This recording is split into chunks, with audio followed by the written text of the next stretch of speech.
My name is Claire Bennett.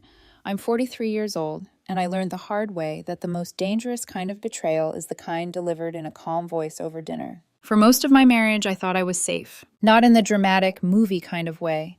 Not breathless, not perfect, just safe in the ordinary way people pray for when they finally think they've found their person. My husband and I had been together 15 years, married for 12, no children. That had not been a tragedy for us.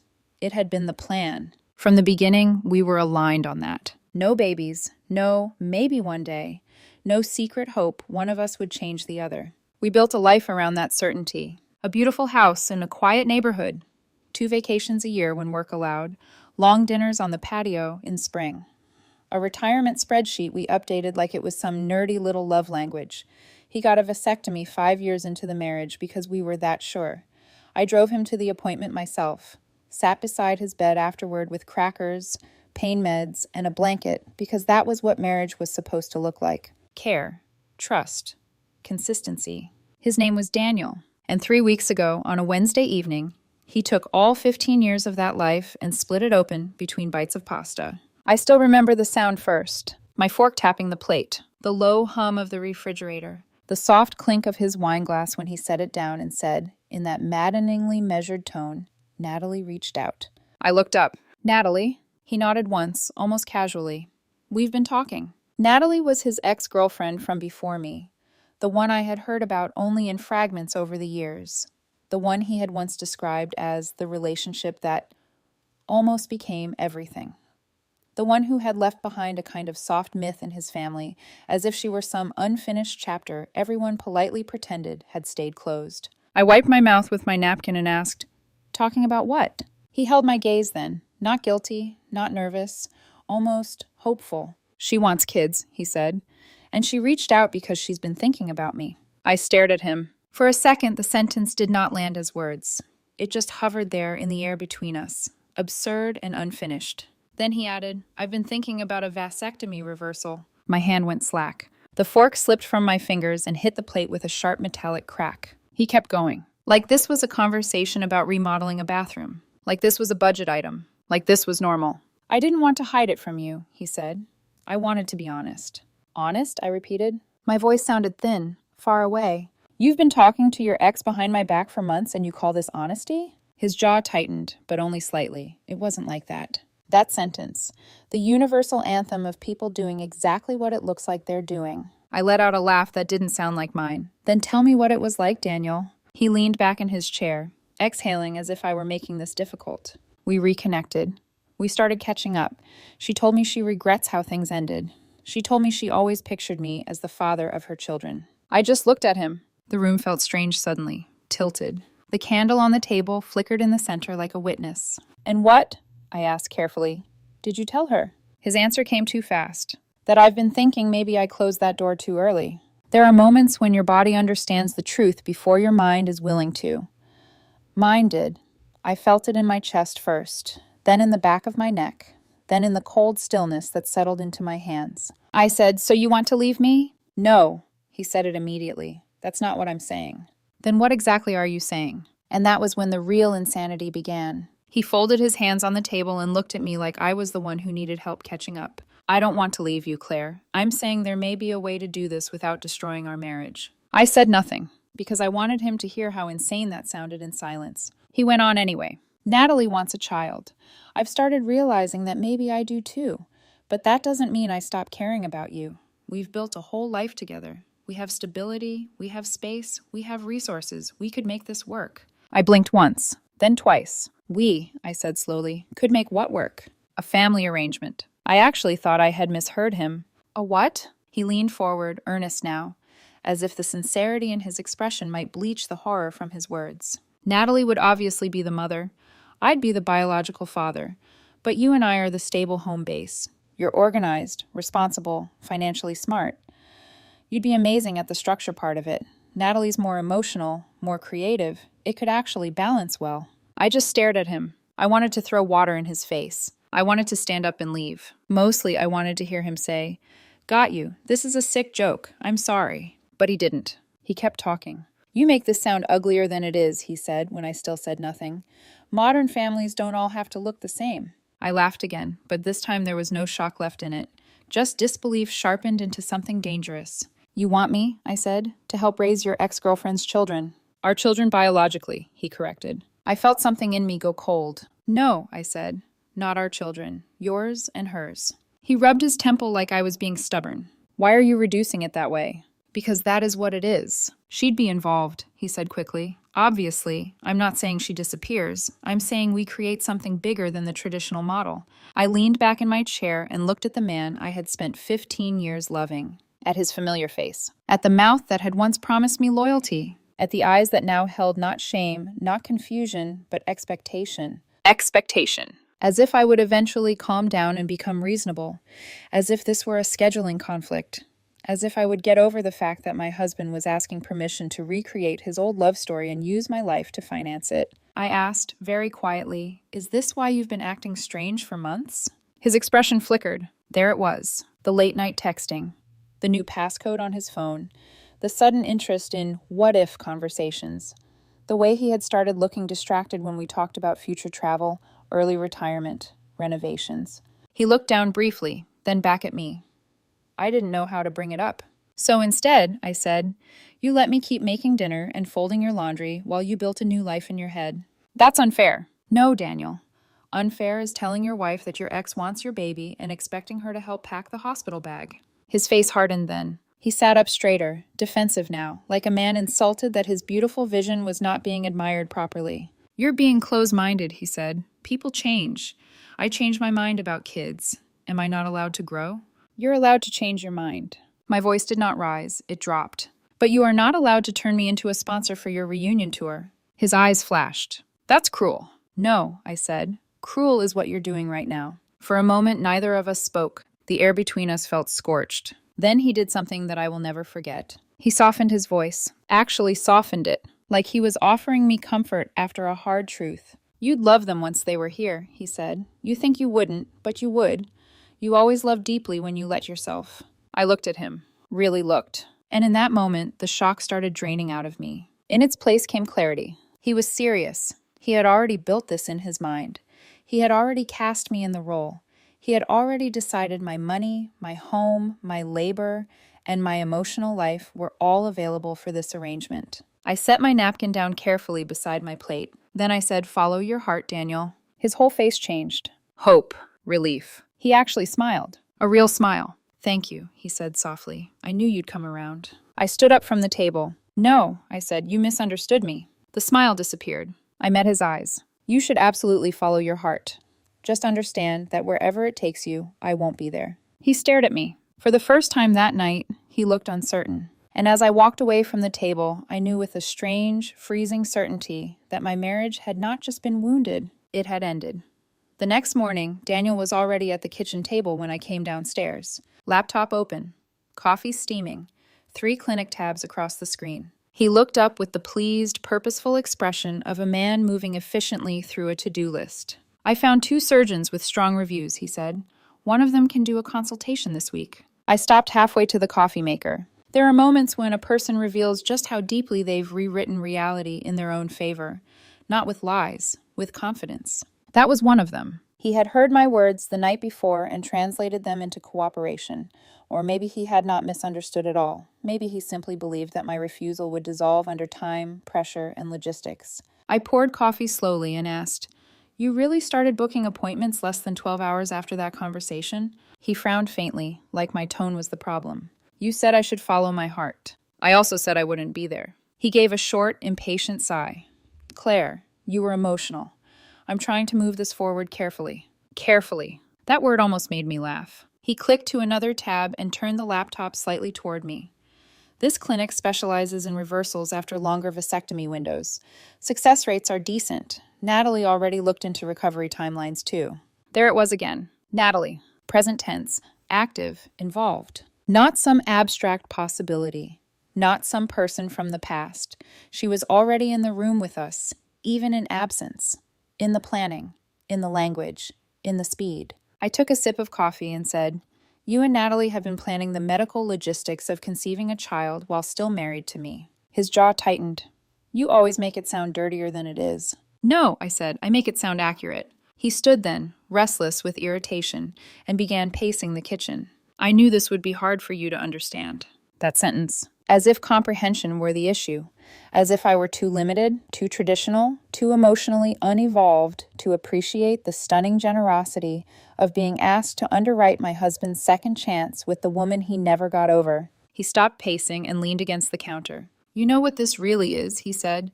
You're angry because I changed. I set my mug down. No, I'm angry because you changed in secret, involved your ex, made plans behind my back, and are now pretending that my only moral option is to help. He opened his mouth, closed it, then tried another angle. We don't have to make everything adversarial. There was almost something elegant about the way he kept shifting language. When honesty failed, he tried growth. When growth failed, he tried partnership. Every ugly thing got wrapped in a softer word, like tone could bleach intent. I said, what exactly do you think happens next? He answered immediately, because of course he had already imagined it. I do the consultation. If the odds are good, I schedule the reversal. Natalie and I take it one step at a time. No pressure, no rush. And once things settle, we work out a family structure that protects everyone. I looked at him for a long moment. Then I asked, and where in this beautiful structure do I sleep? He frowned. What? In our bed? In the guest room? In the emotional annex of the life you're building with another woman? That's not fair. Then make it fair. He had no answer for that. Only annoyance. Only the offended posture of a man whose fantasies had encountered math. He ended up leaving for work irritated, which in some twisted way almost relieved me. Anger I understood. Anger meant friction. Friction meant reality. What frightened me was how calmly he had imagined all of this, how naturally he had placed me inside it. The house was quiet after he left. Too quiet. I stood in the kitchen for a while looking at the breakfast dishes, at the clinic tabs still glowing on his open laptop, at the chair where he had sat discussing fertility timelines, like we were talking about replacing the roof. Then I opened my phone and called a divorce lawyer. His name was Richard Hale, a partner at a firm one of my colleagues had used 2 years earlier.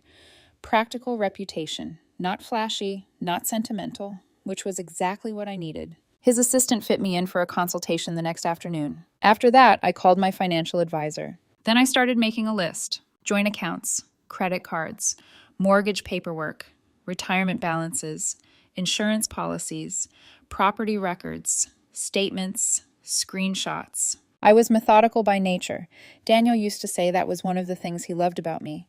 I made chaos smaller. I made problems sortable. He had forgotten something important. That skill worked just as well in a divorce as it did in a marriage. That evening, he came home in a better mood. Too good a mood, actually. He set his keys down, loosened his tie, and walked into the kitchen with the casual ease of someone returning to a life he assumed was intact. Natalie thinks the Friday consultation slot might work best, he said. She can drive me if you're not comfortable. I turned from the stove and looked at him. She can drive you. He hesitated. Something in my face must have landed differently that time, because he studied me for a second before asking, Are you going to keep doing that? Doing what? Being cold. I smiled then, small, polite, dead center.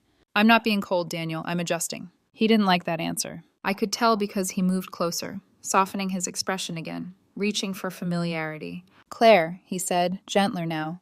I know this isn't what you pictured, but life evolves. We evolve. That doesn't erase what we had. That almost got me. Not because it was convincing, because it was cruel in such a familiar voice. He said it like a man trying to preserve dignity at a funeral he had personally caused. I stepped back from the stove before he could touch me. What we had, I said, ended when you decided I should finance your fertility journey with Natalie. His expression sharpened immediately. Why do you keep making it about money? Because it was about money, and space, and labor, and long-term damage. An entitlement so staggering it had started to feel theatrical. I answered, because you keep talking like this happens in a vacuum. It doesn't. Procedures cost money.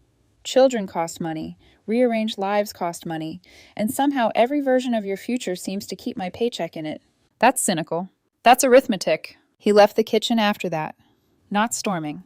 Just withdrawing into silence, which had always been his preferred punishment. He wanted me to feel the emotional chill and come fix it, close the gap, reassure him, smooth the edges. I didn't. The next morning, he slid a folder across the breakfast table. A neat cream-colored folder. Clinic letterhead. Consent forms. Estimated costs. I need your signature on the payment authorization, he said. I looked at the folder, then at him. He had actually done it. He had actually printed the forms and placed them in front of me like a husband asking his wife to approve a home repair. I opened the folder and skimmed the pages. Private clinic. Expedited schedule. Consultation completed remotely. Procedure reserved. Deposit due in full. I looked up. You already scheduled it. They had a fast opening. And you expected me to what? Sign happily? His mouth tightened. I expected you to support your husband. I closed the folder. No, just that. No lecture, no speech, no performance. No. His entire body changed. The restraint vanished first, then the composure. You don't get to do this, he snapped. You don't get to pretend to be supportive and then sabotage me. I never supported this. You said follow your heart. And you heard whatever version benefited you. He pushed the folder back toward me harder. This is a medical procedure. This is an elective reversal so you can have children with your ex. He stared at me with naked disbelief, as if he still could not process that I was refusing the script he had assigned me. We're married, he said. It's our money. There it was. Not a request, not a discussion, a claim. Our money. For his ex, for their child. For the future I had already said I would not be part of. I leaned back in my chair and said, no, it is not our money for that. He stood so quickly his chair scraped the floor. You are being controlling. No, I said calmly. I'm setting a boundary. You're punishing me for wanting something different. I'm refusing to finance your affair. That word hit. Affair. He flinched like I had slapped him. His face darkened. Nothing physical has happened. Yet. He had no answer to that either. Instead, he did what entitled people do when direct pressure fails. He recruited an audience. His sister called an hour later. Her name was Vanessa, and she had always disliked me in the smiling, socially acceptable way certain women do. Polite in groups, dismissive in private. I answered because at that point I wanted witnesses. Claire, she said, already warm with indignation, what is going on with Daniel? I was sitting at my desk with the clinic folder beside my laptop.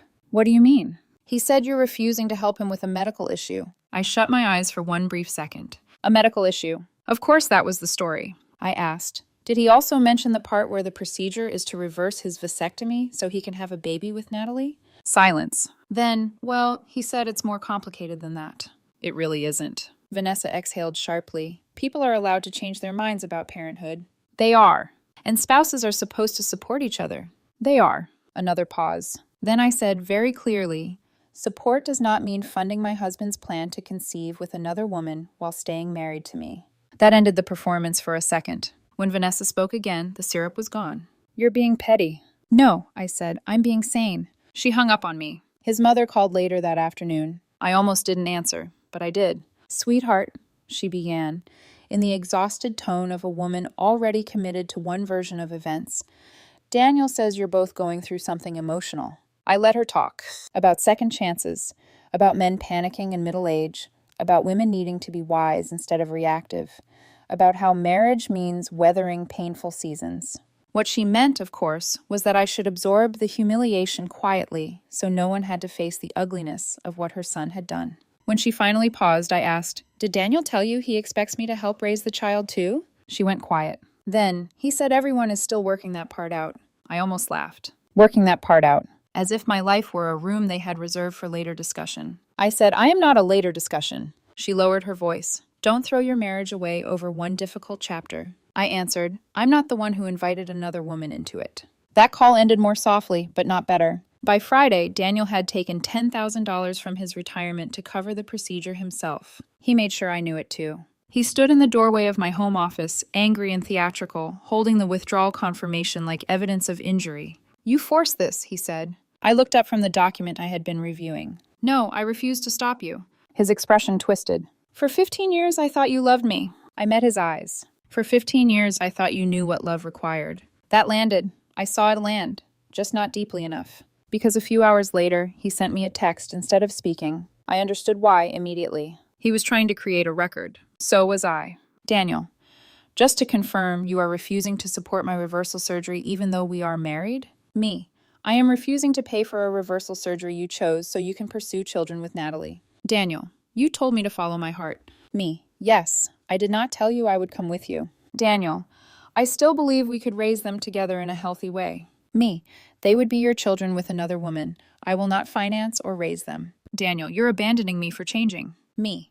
No, I am leaving because you expect betrayal to be rebranded as growth. I stared at that thread for a long time after it ended. Then I forwarded it to Richard. His reply came 23 minutes later. This is useful. Keep everything in writing. That night, Daniel packed a small overnight bag for the surgery consult that would turn into the surgery itself. He was humming, actually humming, moving around our bedroom with a kind of restless brightness I had not seen in years. It was the happiness, more than anything, that made the whole thing unbearable. Not confusion, not moral conflict, not grief. Happiness. He glanced at me while folding a t-shirt and said, Natalie wants to be there when I go in. She says it matters to her. I kept hanging clothes in the closet. Then she should be there. He studied me in the mirror.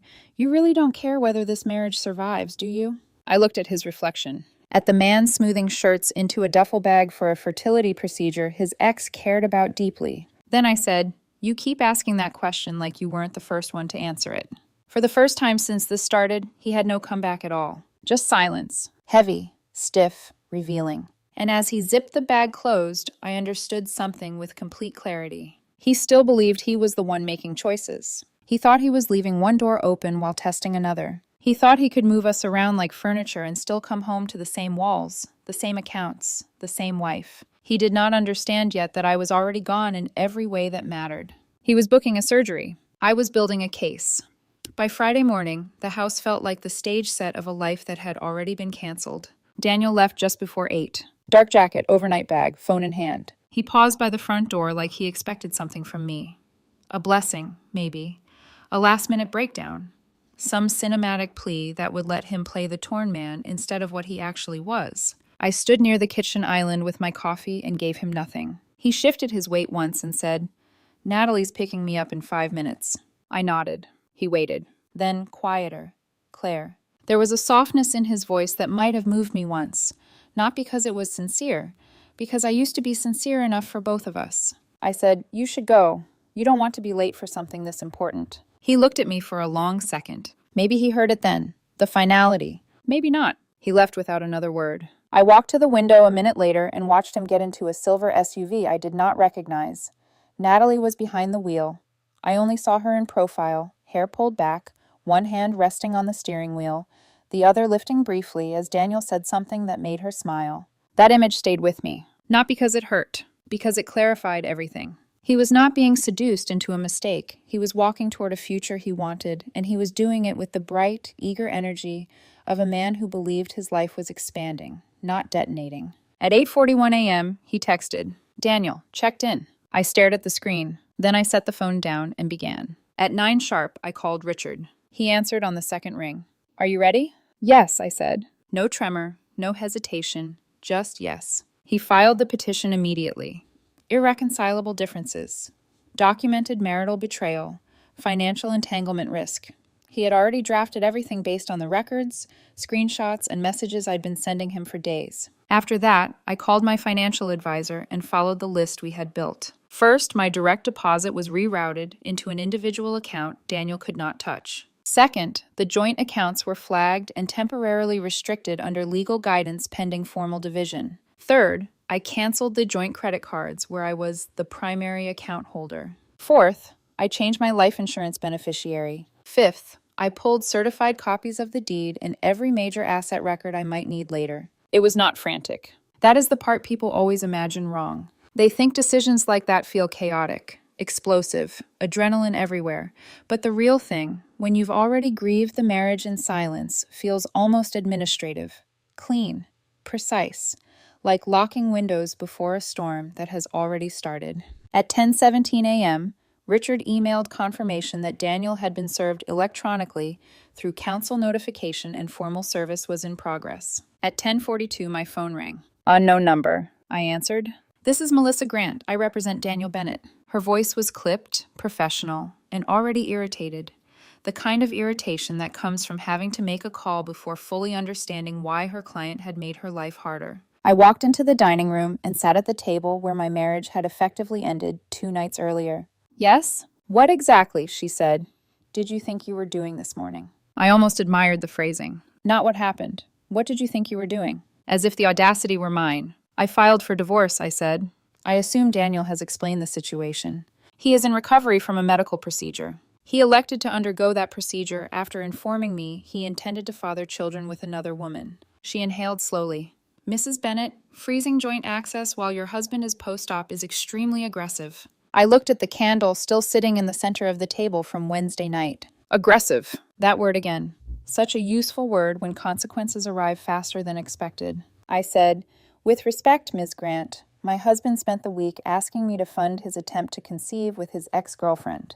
Protecting assets in advance of divorce is not aggression. It is prudence." There was a pause. Then, "He says you agreed to support him." I almost smiled. "Of course he did. I have the messages," I said. "You're welcome to review them." She did not speak for a beat or two. Then her tone shifted just slightly, from indignation to caution. "We'll be in touch." The call ended. I sat there for a moment in the quiet and realized my hands were steady. Perfectly steady. No shaking, no tears, no second thoughts. Only a strange, sober relief. By early afternoon, the hospital called the emergency contact line for a billing clarification. Mine, of course. Because despite Natalie's spiritual investment in his fertility, my name was still the practical one on file. I informed them pleasantly that Daniel and I were in legal proceedings, and that all future financial communication needed to go directly through him or his attorney. The woman on the phone sounded embarrassed. She apologized twice. I told her it was fine. Then I hung up and stood in the kitchen staring at the counter. This was what 15 years came down to in the end. Forms, accounts, signatures, liability. At 1:14 p.m., Daniel called. I let it ring once, twice, then answered. He sounded groggy and furious. "What did you do?" No hello, no pain, no confusion, just rage. I leaned against the counter and said, "I filed for divorce." Silence. Then a sharp exhale through his teeth. "You froze the accounts while I was in surgery?" "Yes." "Are you out of your mind?" "No, I think that's the difference between us." His voice rose instantly. "You vindictive, cruel—" "No," I cut in. "You made a choice." I responded to it. "I had surgery today." "Yes," I said, "to have a child with Natalie." "That is not how you frame this." "That is exactly how this is framed." I heard movement on the other end. A door, maybe. Low voices in the background. Natalie, perhaps, or a nurse. I pictured him in a recovery room, pale and furious, finally realizing that he had mistaken my calm for compliance. "You said follow your heart," he snapped. "I did." "You let me believe—" "No," I said, sharper now. "You chose to believe whatever protected you from consequences." His breathing changed. The grogginess thinned. Under it was something uglier than anger. Panic. "How am I supposed to handle anything right now?" he demanded.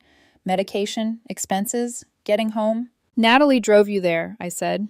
"Natalie can drive you back." That landed. Hard. I knew it because the silence that followed was no longer indignant. It was exposed. Then he said lower, "I can't believe you're doing this to me." And there it was. Not "I can't believe this happened." Not "I can't believe our marriage is over." "I can't believe you're doing this to me." The eternal language of people who think betrayal is only real when someone refuses to absorb it quietly. I said, "That makes two of us." And I hung up. He called back 3 times after that, then texted, "Daniel, you blindsided me." "Me, no, I answered you." "Daniel, you waited until surgery." "Me, you scheduled surgery after telling me you wanted children with Natalie and expected me to help." "Daniel, I was vulnerable today." "Me, so was I on Wednesday." He did not respond after that. Around 4, Vanessa called again. I almost admired the family efficiency. Their version of crisis response was immediate and unanimous. Triangulate, shame, pressure, redefine. When I answered, she did not bother with civility. "What the hell is wrong with you?" I kept reviewing bank notifications on my laptop. "That's a broad question." "You filed for divorce while Daniel was under anesthesia?" "I filed for divorce after Daniel told me he wanted to reproduce with Natalie and expected me to remain married and cooperative." "You could have waited." "For what? He just had surgery." "Yes," I said, "a voluntary fertility procedure connected to his ex-girlfriend. We keep circling that point because all of you keep trying to delete it." She made a furious noise into the phone. "You're punishing him because he was honest." That nearly made me laugh. "Honest?" I repeated.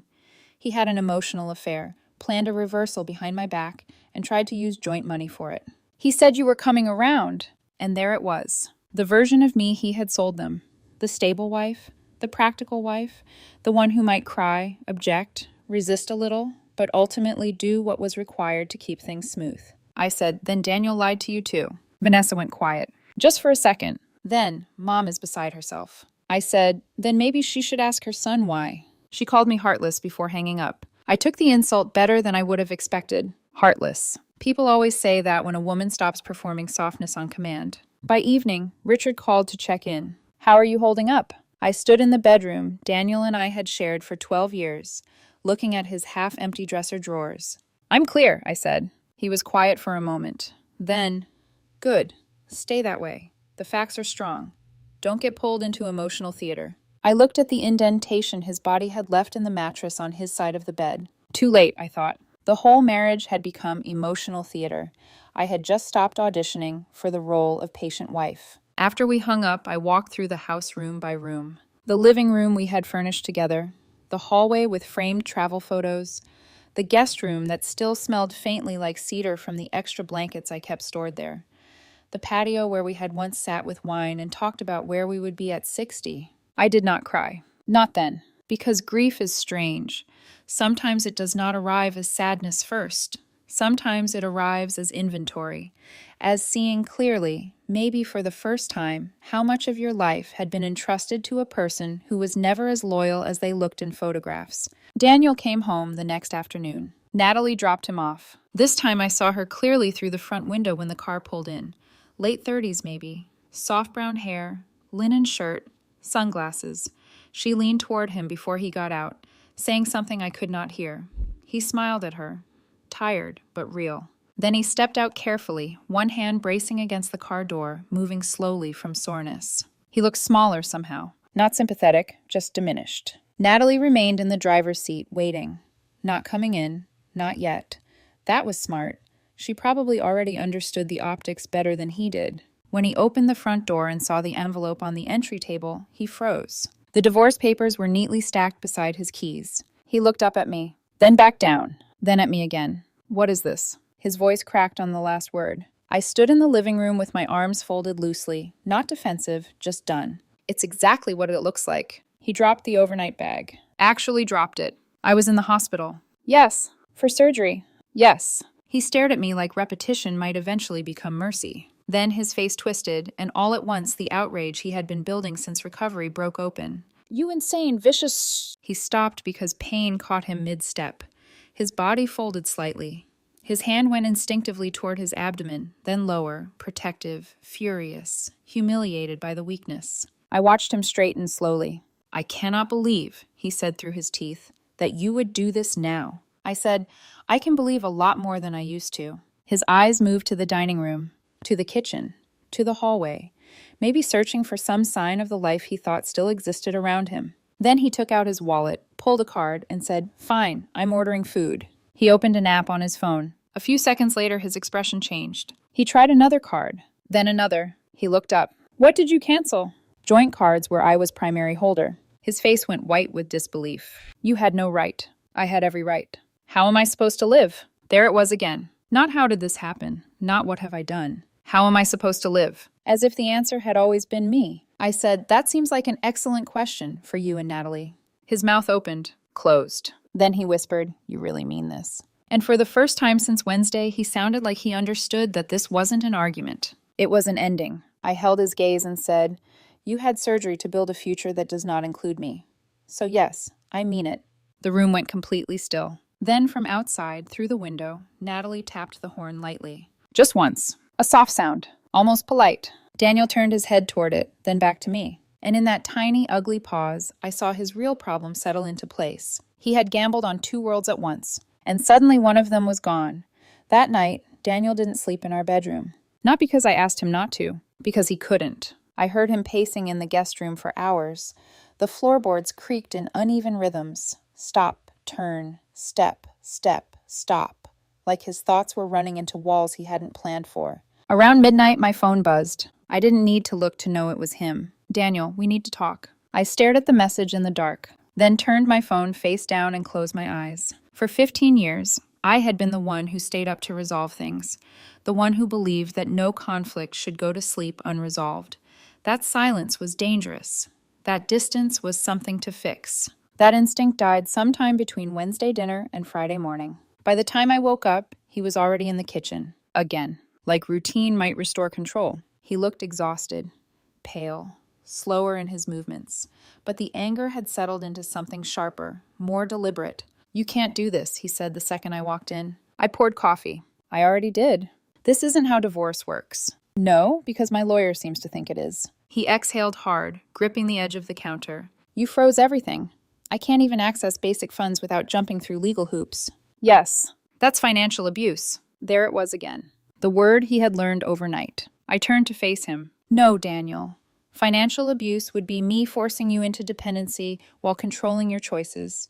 You made your choices. I'm protecting myself from them." His eyes flashed. "You're punishing me." "No," I said calmly. "I'm separating from you." He laughed then, a short, disbelieving sound. "You think this is clean? You think you can just walk away like this?" I held his gaze. "I think you ended our marriage the moment you asked me to help build a family with Natalie." Silence. Then he said, quieter now, "You're overreacting."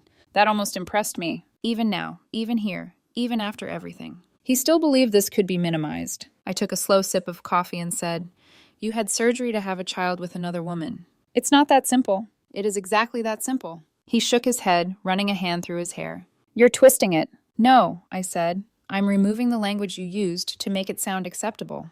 That stopped him. For a second. Then his phone buzzed. He glanced down, and something in his expression softened immediately. I didn't have to ask who it was. "Natalie," he typed a quick response. Fast, instinctive, unthinking. That, more than anything, told me where I stood. Not in theory. In practice. I turned away and walked toward the living room. "Where are you going?" he called after me. "To start my day." "We're not done talking." I paused at the doorway. "Yes," I said, "we are." By Sunday, the situation escalated. Not gradually. Not subtly. All at once. I was sitting on the couch reviewing documents when I heard the front door open. Not unlock. Open. I stood up immediately. Daniel stepped in first. Natalie stepped in behind him. Just like that. No hesitation. No announcement. No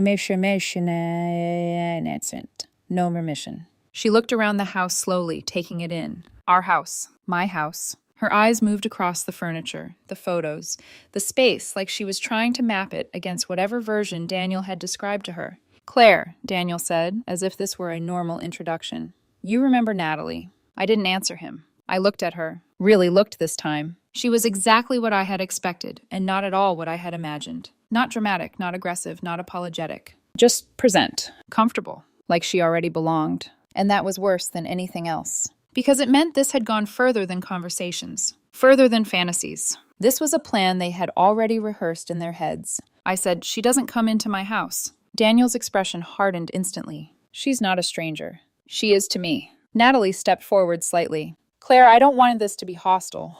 I held up a hand. "No, you don't get to set the tone here." She stopped. For the first time, I saw something flicker across her face. Not guilt. Not shame. Annoyance. Daniel stepped between us slightly. "This is exactly what I meant," he said. "You're making everything adversarial." "You brought your ex into my home," I said. "There is no version of this that isn't adversarial." He exhaled sharply. "We need to figure out living arrangements." I blinked once. Living arrangements. Yes. For a second, I thought I had misheard him again. But no. He meant it. Of course he did. "I'm not leaving," I said. He crossed his arms. "You already filed for divorce." "Yes." "So you're ending the marriage." "Yes." "Then it makes more sense for you to—" "No." Just that. Flat, final. "No." Something shifted in the room. Natalie stepped back slightly. Daniel's jaw tightened. "You're being unreasonable." "No," I said. "I'm staying in my house." "Our house." "My house," I corrected. "Premarital asset. You know that." That hit. Harder than anything else so far. Because it wasn't emotional. It was factual. And facts don't bend. Natalie spoke again, more carefully this time. "Daniel said you might need space." I turned to her slowly. And Daniel was wrong. She held my gaze for a second, then looked away. Daniel stepped forward, frustration bleeding through now. "You can't just control everything because you're upset." "I'm not controlling anything," I said. "I'm refusing to be pushed out of my own life." He ran a hand through his hair again. "This is temporary." "No," I said, "it's not. We can figure out something balanced." "There is no balance," I cut in. "There is you choosing another woman and expecting me to adjust around it." Silence. Heavy. Thick. Natalie shifted her weight. Daniel looked between us. And for the first time since this started, I saw something crack in his confidence. Not remorse. Not regret. Confusion. Because the version of me he had built this plan around, the one who would argue, cry, negotiate, compromise, that version wasn't here anymore. He said quieter now. "So what happens next?" I looked at both of them, at the man I had loved, at the woman he had chosen. Then I said, "You leave." Daniel let out a sharp laugh. "You think it's that simple?" "Yes." "It's not." "It is."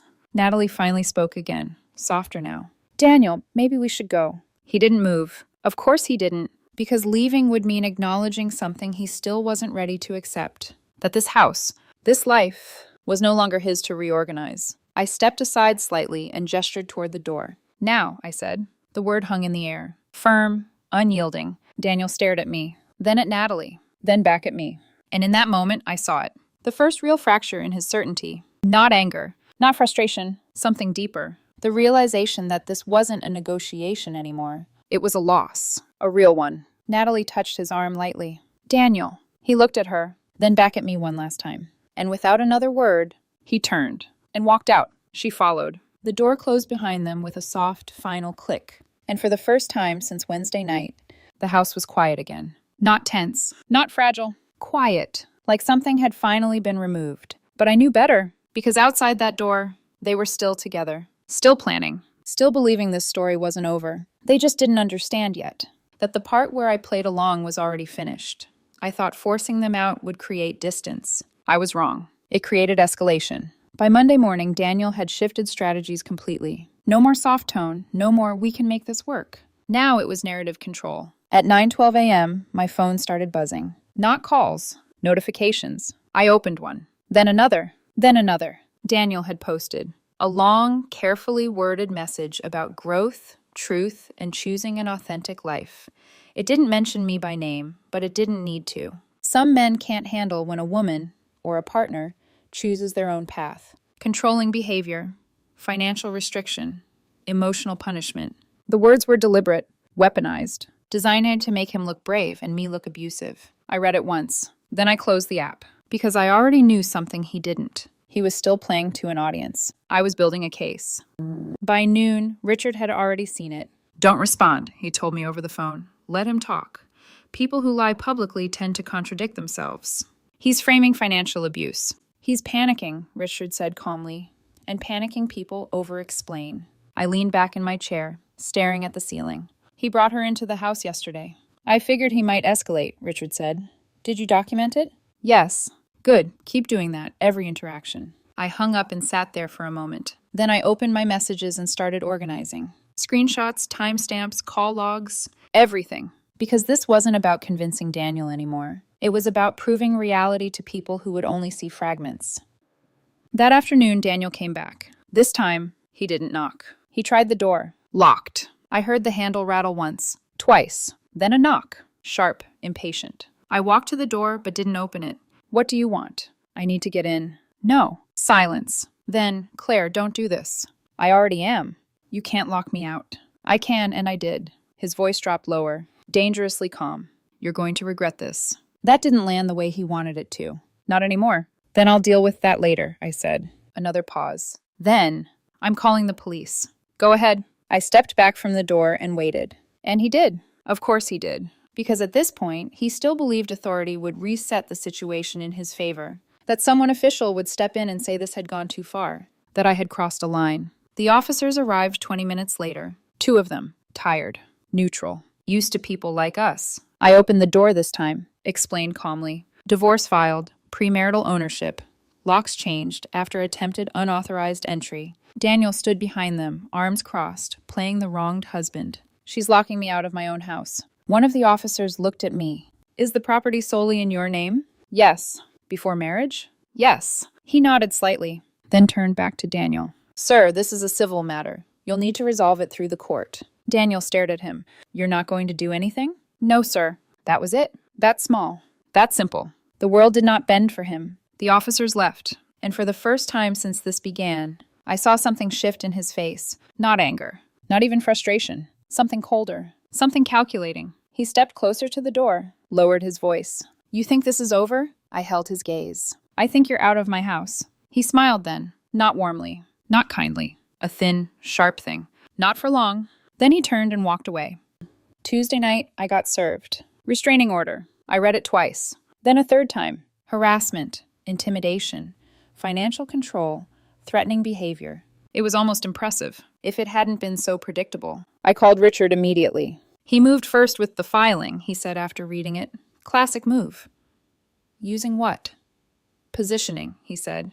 If they establish you as the aggressor, it complicates everything else. She's not even living here. She doesn't need to, he said. She just needs a narrative. I closed my eyes briefly. She's playing victim. Yes, he said, but we have evidence. Enough? A pause. Then, steady. More than enough.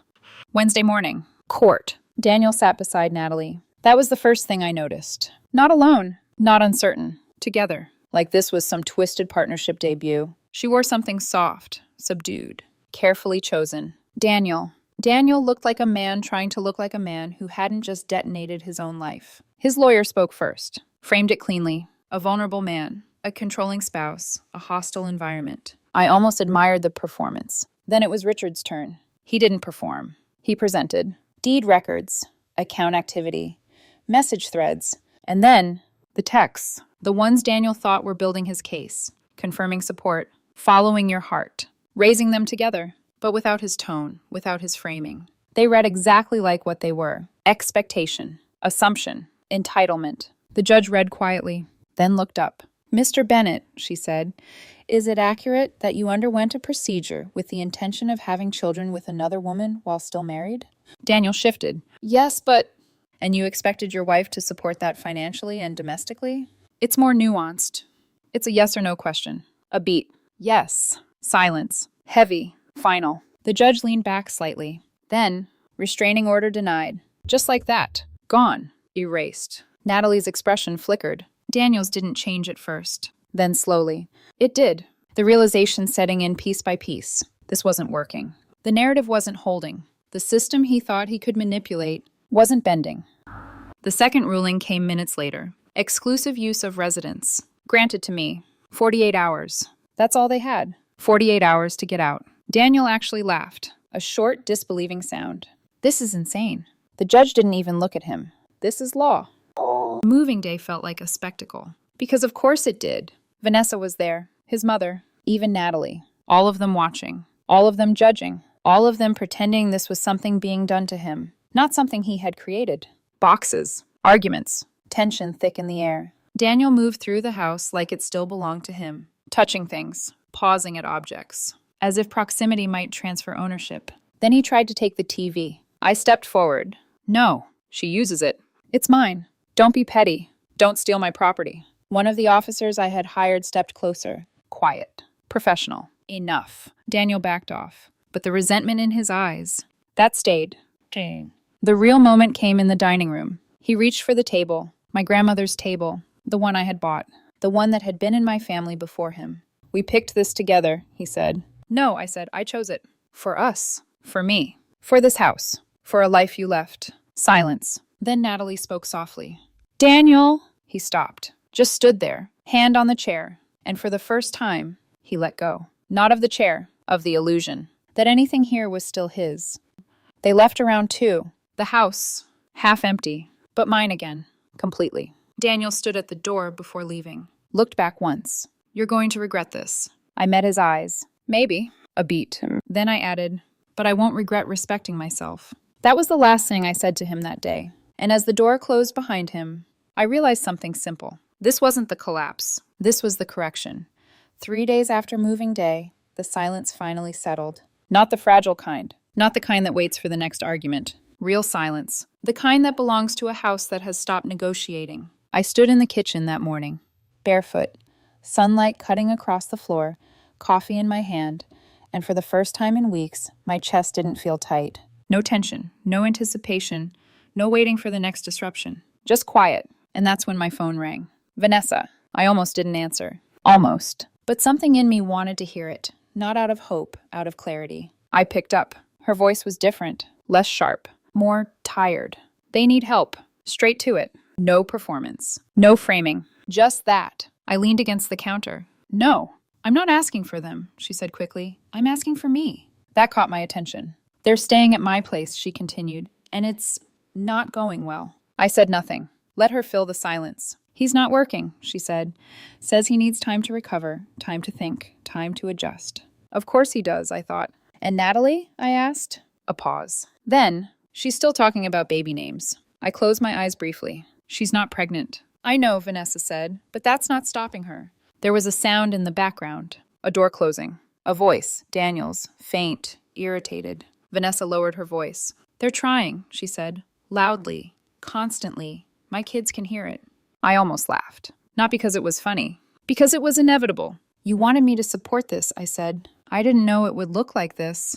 That was the first honest thing she had said since this began. I pushed off the counter and walked toward the living room. What do you want, Vanessa? I want them out of my house. And you think I'm the solution? I think you're the only one who has money left. There it was. Clean. Unfiltered. No morality, no family loyalty, no emotional language. Just math. I said no. She exhaled slowly. Yeah, she said. I figured. Then, quieter. What was he thinking? I didn't answer that, because the truth was simple. He wasn't thinking. He was believing. Believing in a version of life where consequences didn't exist. Where love rewrote logistics. Where someone else absorbed the cost. Vanessa hung up a minute later. No insult this time. No accusation. Just silence.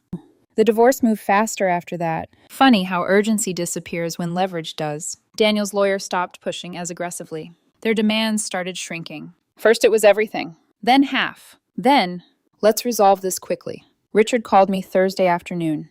They're offering a cash settlement, he said. How much? 50. I sat down slowly. 50,000 to walk away clean. I thought about it. About the house, about the accounts, about the time. About the 2 weeks I had spent watching my own life be treated like a shared resource for someone else's fantasy. No, I said. A pause. You're sure? Yes. Then we proceed standard division. Yes. I didn't hesitate. Not this time. Because this wasn't about speed. It was about balance. And balance doesn't come from shortcuts. Friday afternoon, I got a message. Unknown number. I opened it. It was Daniel. Of course. We need to talk. Adult to adult. I stared at the screen. Then typed. No. He kept going anyway. Paragraphs. About connection. About destiny. About how he and Natalie were meant to be. About how I was standing in the way of something real. I read it once. Then replied. You had a marriage, a home, and a life. You chose to risk all of it. Do not ask me to finance the consequences. 3 dots appeared. Then disappeared. Then, you're bitter. I smiled. No, I'm finished. Then I blocked him. The last real scene came a week later. At my office. Security called me down. She says it's urgent. I knew before I saw her. Natalie. She looked different. Not polished. Not composed. Hair messy. Face bare. Clothes wrinkled. Reality had touched her. Hard. I'm pregnant, she said the second I stepped closer. No, hello. No build-up? Just the line. I felt something cold pass through me. Not fear. Recognition. Of the move. Of the timing. Of the strategy. How far along? I asked. 3 weeks, she said quickly. The doctor said it's possible. I held her gaze. Congratulations. She blinked. Thrown off. That wasn't the reaction she wanted. We need help, she said. There it was. The real line. The real purpose. The baby is innocent. The baby, I said calmly, is Daniel's responsibility. And yours, she pushed. You're still married. That almost made me laugh. Almost. I filed for divorce, I said. You knew that. You could still be involved. There it was again. The same script. Different voice. Same entitlement. You want me to raise your child. She swallowed. You'd be good at it. I chose not to be a mother. You could change your mind. I looked at her. Really looked. At the woman who had stepped into my life like it was an open door. At the woman who believed love was enough to rewrite ownership, responsibility, reality itself. Then I said, you're not asking me to change my mind. A beat. You're asking me to carry the consequences of yours. Silence. Heavy. Final. Her eyes filled. Not with guilt. With frustration. You're really going to let a child suffer? I held her gaze. I'm really going to let the parents handle their own child. Security shifted slightly beside us. Uncomfortable. Waiting. She stared at me for a long moment. Then her face crumpled. Tears. Real ones. But too late. I made a mistake, she said. I nodded once. Yes, I said. You could fix it. No, I said. You can learn from it. She stood there, breathing unevenly, waiting for something. Forgiveness, weakness, a crack. There wasn't one. Finally, security stepped forward. Ma'am. She looked at me one last time, then turned, and walked out. 2 months later, the divorce finalized. Clean. Precise. Standard division. Daniel got his share. Enough to start over. Not enough to rebuild the life he thought he could keep while tearing ours apart. The pregnancy? A lie. Of course it was. Vanessa confirmed it later. 2 weeks after that scene, Natalie got her period. No baby, just desperation. Daniel lasted a little over a month after the divorce was final. Once reality set in, no shared house, no access to my money, no soft landing, no woman willing to fund his reinvention, things between them fell apart fast. He left Natalie with a note, said he needed space, said everything had become too much, said he had to figure himself out. Predictable, cowardly, almost boring.